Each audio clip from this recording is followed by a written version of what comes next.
Hey everyone, and happy Thanksgiving. There's a lot to be thankful for this year as we head into the holiday season. But one thing I know for sure I am not thankful for is the stress that this time of year can bring, specifically around money. In today's episode, Drew and I are going to share 5 money tips for the holiday season. Welcome to the neighborhood.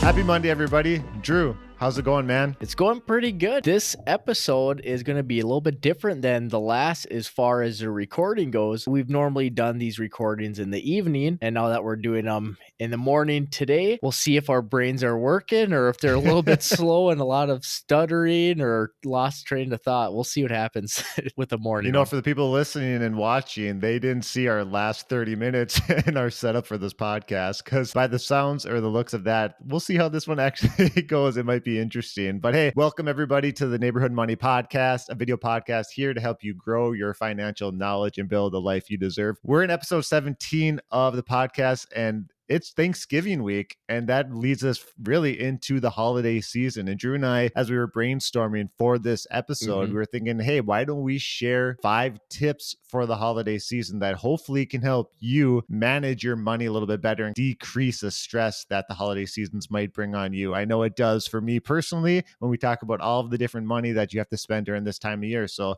really excited to share with you the 5 tips that we have for this holiday. Yeah, and as far as this episode being released probably around the Thanksgiving time, it's also an episode to think about for future holidays. So not just Thanksgiving, not just Christmas, but any holidays in the future. It's just a way for us to then now think and dive deeper into budgeting or planning for these holiday seasons. So before we get into our 5 tips, I think, Drew, we've got a comment over on YouTube from one of our neighbors. Yeah, our neighbor Mike P comments, lots of good info. I've been watching to get into the investment account outside or getting into an investment account outside the standard employer 401k, Roth, etc. But never really had the push or knowledge to dive into it. I hear friends talking about their stock trading accounts, and it seems like it's almost foolish not to be doing it. But knowing where and how to start can be intimidating. Would be awesome to see some more on this topic. Well, Mike, that's a great comment, and we appreciate the feedback. And that's something Cavan and I, since we've read that comment from the first time,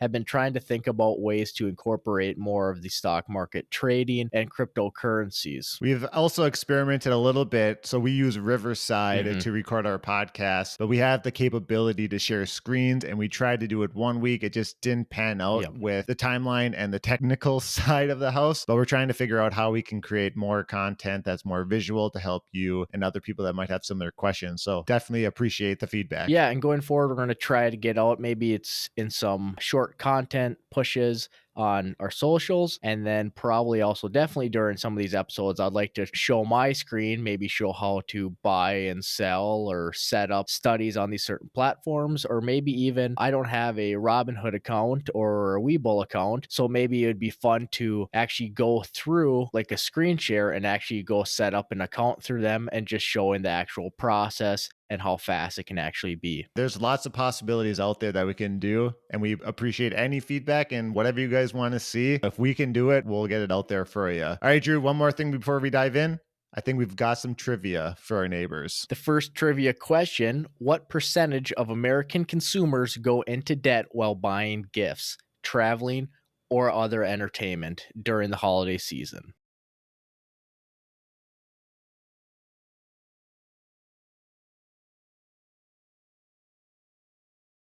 Yeah, and then our second trivia is how many turkeys are eaten every year during Thanksgiving? I'm feeling that's going to be very timely. I feel like that's going to be a pretty big number. So look forward to the end of the episode to find out what those answers are. Absolutely. Here are 5 of our tips, our money tips as we head into the holiday season. So Drew, do you want to start us off with the first one? Yeah, I would say the first one that comes to mind for me is don't let this overspending for holidays follow you into the next year. I really like this one. I think it's really important as people kind of get ahead of themselves when they're buying gifts or going to parties or going to family gatherings to spend money that they probably don't have. Yeah, there was a little study we used back or some data in a past episode, and that was saying people who borrowed money to pay for the holiday gifts took on almost over $1,000 or more in debt. And half of those people are still paying for that 3 months later. So these are people that wanted to finance these gifts, spent above their means, and now it's following 3 months later down into the next year, and they're still trying to get above water from that. You need to budget and you need to plan ahead and be able to make sure that you have the cash on hand so that you don't have to go out and put it on a credit card and overextend yourself so that it follows you not only into the next year, but then you're also paying a lot more money and interest on it. That's a very overlooked point, I would say, is the interest. If you're going to be overspending or borrowing money for these gifts, there's a good possibility you don't have the cash on hand to pay off that credit card or however you took or borrowed that money. So you're going to be constantly making these minimum payments through the next couple weeks or months, but there's also an additional cost of interest. So if you're going way above your means, there's going to be a high interest dollar value associated with that's not going to be really going into your gifts, the people you're meaning to give them to, and it's kind of putting you more in a hole. But Drew, what about those new type of financing? I mean, basically now you can finance anything you want. What do you think about going to the store and they provide that special 0% financing for the next 6 months? What do you even think about that stuff? I think you end up spending a lot more money. Yeah. It's kind of a way to get credit card into just about anything. There's always that old adage of don't take out a credit card because you're going to spend way more and you think it's your money, but it's actually not. You actually have to pay it back. But now you start seeing that in, say, it's be grocery stores, or if you have a PayPal account, they'll say, well, if you buy this, we can divvy it up into 4 payments for 0% interest for the next 4 months. And that's where you look at it and you say, I can afford that month by month, but you really have to look at the overall price and say, how much am I actually spending? And do I really need this? Yeah, we kind of live in the world of buy now, pay later. And that's kind of the opposite of what we're saying here is don't do that. Don't follow that model. Hmm. Plan ahead accordingly and make sure you have the cash in your account before you go out and make those purchases during this holiday season. I think another one to think about, Drew, is to start looking for deals. This time of year, there's always a bunch of good deals out there, whether it's Black Friday, Cyber Monday, or whatever it is. There's a good opportunity to find deals or find the gifts you want to buy at a pretty good discount. Yeah, there are those deals and they're getting extended longer and longer every year. It started with those Black Fridays that were only one day, and then there's a Cyber Monday. And then now it seems like with some supply chain issues, now these Black Fridays are almost lasting for a week or two. So Yeah, it's no longer the Black Friday. there's always deals out there, but those are also deals that if it's something you were looking at before, make sure you know what the price is so they don't mark it up and then give you, say, 20% off and it brings you back to the price you were at before. But this pay now or buy now, pay later is kind of what we were talking about last week with inflation. And that's kind of one of those reasons where we have such an increased inflation rate too, is you don't live within your means and people can just keep charging more and more because they just put it into installments for you. I think about my cell phone, for example. They really don't try to push you to buy out your cell phone right away. And if you get like, there's not contracts, you don't get a free phone every contract. And right now they always say, well, this year's model is $1,000. This next year's model is $1,200. This one's $1,500, but it's only $30 a month for 5 years. I think the last thing, Drew, is gifts don't need to be expensive when you're buying for the holiday season. Buy within your budget, put some thought into the gift, and ultimately that's what matters. It's not how much it costs, but it's what the gift is and what it means to the recipient. I think that's a great segue into our second tip for this episode, and that's not overspending to impress somebody. And so if you're hosting an event, if you're going to an event, you don't have to bring the $100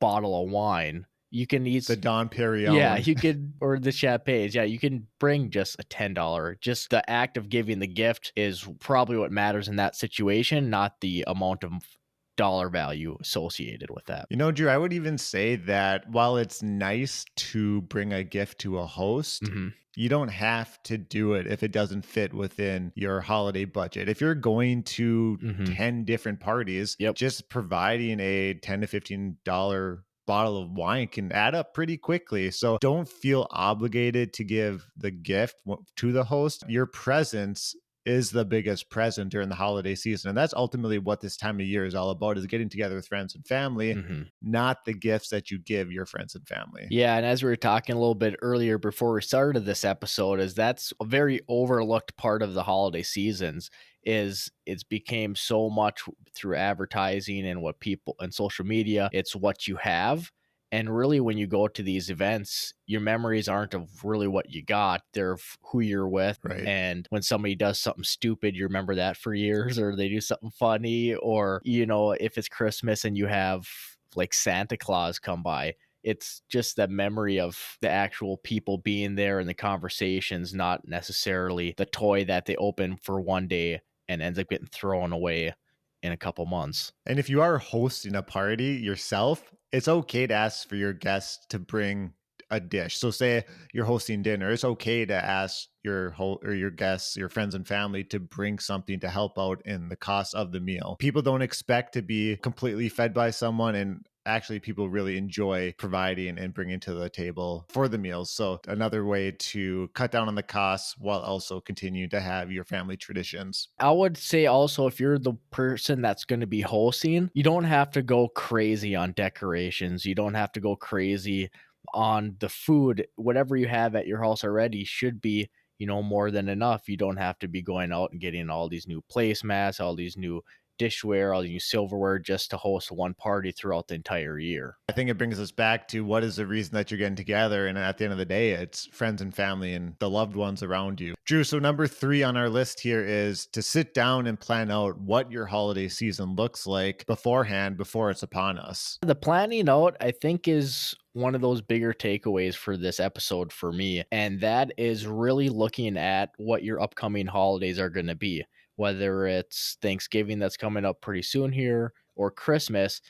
Are you going to be traveling somewhere? Are you going to be hosting? Are you having to buy a lot more food? These are all like questions that you want to think about when this upcoming holiday of what exactly am I doing? Do I need to pay more money for gas this year? Do I have to pay more money for flights, etc.? On top of all of that, then you're putting in gifts with all the different things that you're doing. And I think you just need to realize that the amount of money you're bringing in is fixed. And so you're just going to have to make sure that whatever your holiday season looks like fits into your budget. And it's more than okay to increase your holiday spending budget as long as you're planning appropriately throughout the year to ensure that you can do that during this time of year. Yeah, and something else to, think about when you're planning is every year your lifestyle changes a little bit. And every year these holidays can end up looking more and more different. So these planning areas are really thinking about the grand scheme of, you don't necessarily want to overcommit either here too, but am I getting gifts for my nephews and nieces? Am I gonna give a present or a gift to my spouse this year? Does it make sense? If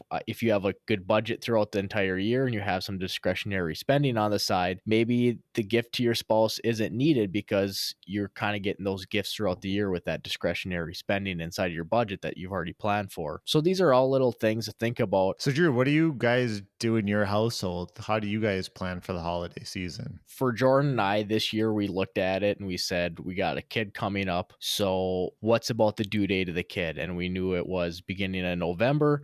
First thing we said is we're not going to be traveling for Thanksgiving. So, that was one thing we already knew. Then we said, okay, if we're not traveling, what are we going to do for Thanksgiving? And that was, luckily, I have family that's close, and my parents are actually wanting to put on a Thanksgiving. They're really close. And when I say really close, I mean I could throw a tennis ball and hit Yeah. their house. For this year, as far as Thanksgiving goes, it was kind of nice where past years we've hosted, so we've had to plan out getting the turkey, the meal prep, and not only the monetary side, but how long everything's going to take. Yeah, we do very similar in our household. The only thing to add is we specifically talk about the gifts that we're going to buy and the activities we're going to do throughout basically from Halloween through the new year. And we talk about how much we're going to spend on each gift. And we talk about the different activities we're going to do with the oversight of how does this actually fit into our budget over the next 3 months. And we know that we're going to spend more in the last 3 months of the year, but we plan for that throughout the entire year because we want to spend money during this time and to have the memories that goes along with the holiday season. Not that you can't make memories without spending money, but it is something that we cherish in our household and we do enjoy planning that way. So that's 3 tips, Drew. We've got 2 more, but before we go to the last 2, thanks for supporting the podcast and listening to this episode so far. If you like this podcast, we ask you to do one thing: share it with one other person so that they can get value out of the podcast each and every week. Also, if you are watching on our YouTube channel and are not subscribed yet, we have had an uptick of subscriber count in the last week. So thank you all who has subscribed. Thank you. But click that subscribe button. It definitely helps us grow our YouTube channel. Yeah, moving on to number 4 in our tips, and that would be gifts that keep on giving. I love this one, Drew. I think this was maybe my favorite one outside of the not letting the holiday season follow you into 2022. Yeah. And when we say the gifts that keep on giving, we just want to say think about your gifts a different way this year. And instead of giving a toy or whatever it may be to your siblings, your spouse, even yourself, really, maybe it's not something that's only being used for a year. Maybe it can be something as opening a savings account for a kid, or opening up a Roth IRA for one of your child that has earned income, or opening up a mutual fund for him. There's all these different little vehicles that can be gifts that aren't what you're traditionally thinking. Maybe you don't get to open them, but they are something that will keep earning money throughout this person's life. And I think that's a pretty cool idea of just giving them stock or giving them some type of an investment vehicle for the future. I love this idea for young children. As a family of 2 little ones, so we've got a 2.5 and a 7-month-old, they've got a ton of toys and they play with about 2 of them. Well, our 7-month-old doesn't really play with toys all that much. If you do give gifts, and like it is fun, don't get us wrong, to have the child open presents, but they don't need an enormous amount of new gifts. So think differently. Think maybe it's buying them an investment account in UGMA or an UTMA that you can put money into, and it's going to grow over the next 18, 16, whatever years until they turn 18 to 21, and then it's theirs. Not only are you giving them a small amount of money now, that with using compound interest over the next decade or two is going to be a heck of a lot more money than the initial deposit that you make. So that's why we say gifts that keep on giving. That money is going to make money. You know, one of the gifts, my grandpa, he's no longer around, but when I was a baby, he even opened up a life insurance policy for me. So as I grew older, I was able to have money that was getting constantly paid into this life insurance policy. And if anything were to happen to me when I was young, I guess I don't know who my beneficiaries would have been, but it was more or less some type of almost a savings account that made a little bit more interest than you would in a bank account. And as I got older, I found out the limits of the insurance policy might not have been what I was looking for. The policy at the time wasn't what I was looking for, and I was able to take cash out. I paid a little tax on it, but it was a way for me to have some money that was gifted by a relative. So that was kind of a cool way. And then, even going back to talking about that UGMA you're talking about, just so people can hear the full acronym, it's like a Uniform Gifts for Minors Act. So there's gifts actually in it right there. The term's actually inside there. Basically what an UGMA or an UTMA is, and they're very similar. It really is just depending on the type of asset that can be held within the account. The way to look at it is a brokerage account for a minor. So in the United States and many countries around the world, you can't actually invest in the stock market unless you're 18 years or older, but you can have an UGMA or an UTMA. You would be the person in charge of the actual investments within the account, while the minor would actually own the investment account. So there's some nuances there, but it is a way to give your minor exposure to the stock market or to whatever investment you want to put your money into within these plans. Yeah. And in our first trailer that we released, there was one of the comments that I've put in there that I heard from my dad was pay yourself first. So even thinking about the holiday seasons, if you're single or you don't have anybody to give gifts for, maybe what you want to do, if you don't want to give out gifts for charity, you can even give something to yourself saying, I'm going to save up extra money throughout the year, or I have extra money left over, and I'm now going to take that money and just put it more into my investments. So I'm going to put more into my Roth. I'm going to try maxing that out by the end of the year, or I want to try maxing out maybe my HSA for Cavan's cool strategy that he had from our HSA episode. Or maybe it's telling yourself that every year at the holiday season, you're going to up the percentage with your employer sponsored retirement plan. I love that idea of gifting yourself because that is usually overlooked. Or if you do gift yourself, it's usually buying some material good, Yep. more than likely an expensive material good. Yep. But people don't think about, like, why don't I try to max out my Roth IRA? What a great investment. If you do that over the next 40 years or Hmm. whatever your retirement horizon is, Yep. like that's going to be a lot of money down the line. And you're going to be definitely thanking yourself later. I think that the gifts that keep on giving is definitely a different way of thinking about the holiday seasons. And it's one that maybe some people put into practice this year, maybe next year, but it's one of those ideas that we want to put out there as a little tip. That's something you can do that you might not have thought about in the Right. past. Let's be honest too, it's not the most fun to No. give an investment, but hey, future yourself, future your whoever you're giving the gift to is going to thank you so much more in that time than they would right now getting a gift. All right, Yeah. Drew, our fifth and final tip for this episode is using your credit card responsibly and doing so to be able to hack your credit card rewards points to be able to buy gifts or to fund your holiday season spending. This is kind of a cool little tip. If you're going to be responsible with your credit card and you have a credit card that's going to give you X amount of points or cash back per purchase throughout the year, this could be a way to really gather up those points during the year. And saying if it was every year you say you want to go traveling, or every year you end up going somewhere to see family members, you could potentially end up using your credit card points for this. So it's not even money that you would be consciously budgeting throughout the year, but it would be almost a lump sum at the end of the year, saying I can go take a plane ride here. I could rent a car to drive instead of taking my own, put mileage on it. It might even be some food, and you can just have that extra cash back or some points that are redeemed that they're already paid for throughout the year for the most part, and you can just kind of have your holidays paid for free in a way. As long as you're Yep. responsible, there's a lot of research saying that credit card users tend to spend Yep. more. So you've got to be very disciplined when it comes to budgeting and credit card usage. But hey, getting free points and using those cash back throughout the year to then fund your holiday season spending, what a great idea. And what a great idea for free. Yeah. Man, I love it. It's awesome. Yeah, and also just something, if you ever have like little holiday games that you play and you need to bring a $10 item or $20 item, if you can redeem even gift cards through your credit card, that might be a great one.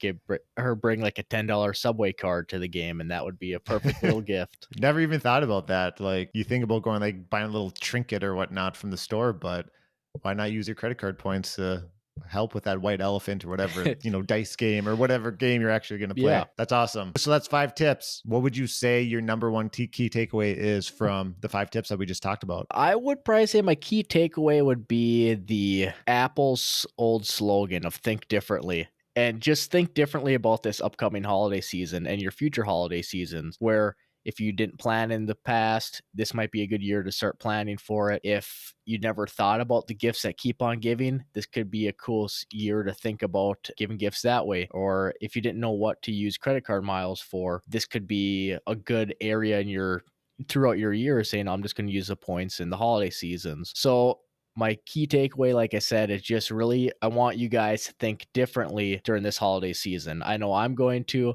and I hope you guys can too. I totally agree with that. To add a little bit more, the holiday season is not about how much money you spend or the amount of money you're going to use when you're buying gifts. It's all about the people that you're spending time with. And make sure you always keep that in mind throughout this holiday season, because it's really easy to overspend and overextend yourself during this time. And you don't want the spending within the next couple of months to follow you into 2022 and then have to continue to pay it back then. So just be very aware of the money that you're spending and focus more of your attention on the people that you're with rather than the material side of the holiday season. Yeah. Going back to that little stat from earlier, the people from the 2017 study that borrowed money during the holiday seasons carried over an extra $1,000 of debt. And they were taking at least 3 months to pay that back, or half of them at least. All right, let's get some trivia answers here, Drew. All right, do you want to read the question and I can read the answer? That's awesome. Let's go that direction. I like it. Question number 1: what percent of American consumers go into debt while buying gifts, traveling, or an entertainment activity?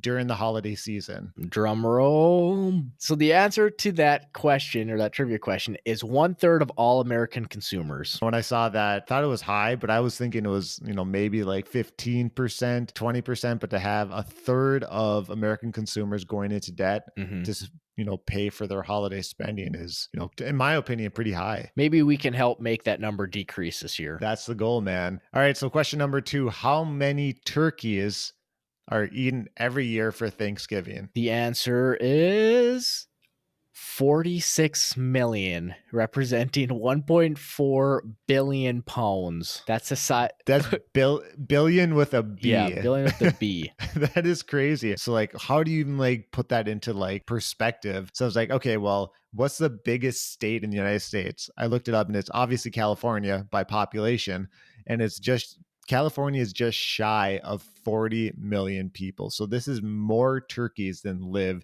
in California. When you put it quantified that way, that seems weird if you saw all of California running around with just turkeys as people, but that is a crazy amount of people, or a crazy amount of turkeys being eaten every year. I feel bad for the turkeys. Just kidding.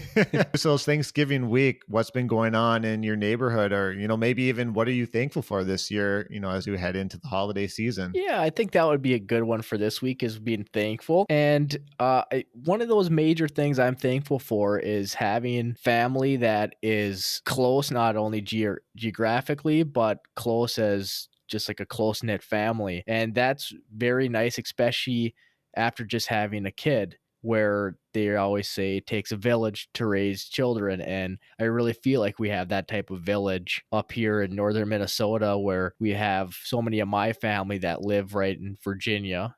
And even Jordan's family, her mom stayed with us that first week of the with the kids, so it's so great having her here to help us. We've had both her dad already come up and stay for a weekend, so it's been really awesome just to be able to have so many family members wanting to see the kid and help out and help where they can. And I'd feel very loved that way. And just to piggyback on top of being thankful for family, always I'm just thankful for shelter over my head and being able to have some necessities like running water, electricity, and the list can go on. I totally agree with you. Being so thankful to be able to spend this time of year. It's always so apparent in the last half of the year through the holiday season, being able to just spend time with family and to be able to have those gatherings and those get-togethers and making those those real experiences that will last for the rest of your life is something I'm enormously grateful for each and every year. And I definitely look forward to this time of year to get together with everyone in my family and friends for that matter. It's just a great time. So much to be thankful for. And obviously, Drew and I are extremely grateful for all of you guys listening to the podcast. We've had a ton of support. We continue to see this podcast go in new territories and taking it into new directions. And so we thank you all so much for tuning in each and every week, whether it's through the audio version out on Apple, Spotify, or Google, or over on YouTube and watching it on the video podcast and seeing what we're doing over there. So can't say thank you enough for all of the support that you guys have given us over the last 17 episodes. So I hope that this week's episode didn't seem too, slow or not energetic. So this is the first week we've tried doing a morning recording instead of an evening one. So if this one seemed a little lethargic, let us know, or we'll be watching it and we'll say maybe we shouldn't do the morning ones anymore. But maybe we'll have to make an extra cup of coffee. yeah. But I hope you guys enjoyed this week's episode. Once again, we're very thankful for all the listeners, everything you've done to help us grow this podcast. And thank you again. And we will see you guys next week in the neighborhood.